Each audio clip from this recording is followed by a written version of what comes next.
অসুস্থ হয়ে হাসপাতালে ভর্তি হওয়া তামিম ইকবালের অবস্থা এখনও জটিল।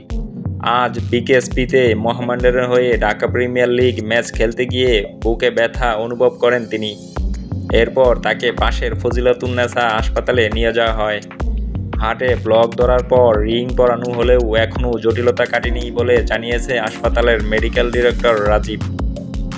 তামিমের চিকিৎসার সর্বশেষ অবস্থা জানিয়ে সাংবাদিকদের তিনি বলেন, যতগুলো চিকিৎসা প্রয়োজন সব কিছু করা হয়েছে। আল্লাহর রহমতে কন্ডিশন অনুকূলে আছে। ওনার একটা হার্ট অ্যাটাক হয়েছে, এটার জন্য এনজিওগ্রাম, এনজিওপ্লাস্টি এবং সেন্ট করা হয়েছে। এটা এফিসিয়েন্টলি হয়েছে। ওনার একটা ব্লক পুরোপুরি চলে গেছে। বিকেএসপির ৩ নম্বর মাঠে সকালে শাইনপুকুরের বিপক্ষে টস করেন মোহামেডানের অধিনায়ক তামিম। এরপর অসুস্থ অনুভব করলে বিকেএসপির প্রাথমিক চিকিৎসা দেওয়া হয়। পরে তাকে হাসপাতালে আনলে ব্লক ধরা পড়ে।